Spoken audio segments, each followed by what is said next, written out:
सुंदरनगरमध्ये पुन्हा कचऱ्याच्या ढिगाला आग, धुरामुळे नागरिक त्रस्त। आयुक्तांच्या कडक आदेशानंतर ही घटना।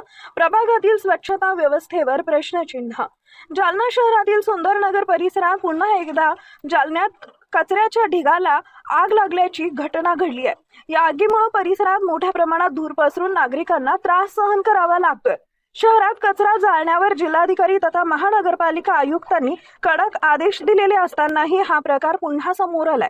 सुंदरनगर परिसरातील राबिया मस्जिदकडे जाणाऱ्या 60 फुटी रस्त्यावर अनेक दिवसांपासून कचरा न उचलल्यामुळे मोठे ढीग साचले होते।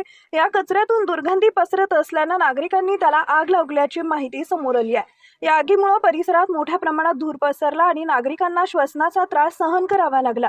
यापूर्वीही राबिया मस्जिद परिसरात कचऱ्याच्या ढिगाला आग लावण्याची घटना घडली होती।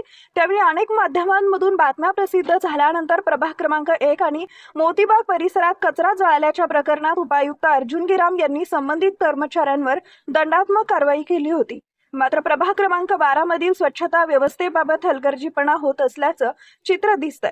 ठिकठिकाणी कचऱ्याचे ढीग साचले असून वेळेवर कचरा उचलला जात नसल्याची तक्रार नागरिक करतायत। त्यामुळे दुर्गंधीपासून त्रस्त नागरिक अज्ञातपणे कचऱ्याला आग लावत असल्याचंही सांगितलं जात आहे।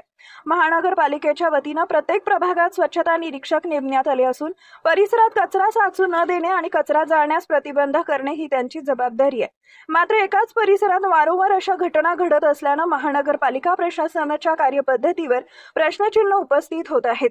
सुंदरनगरमध्ये कचरा जाळण्याची ही सलग दुसरी घटना असल्यानं आता महानगरपालिका प्रशासन याची गंभीर दखल घेणार का, असा सवाल परिसरातील नागरिकांकडून उपस्थित केला जातोय।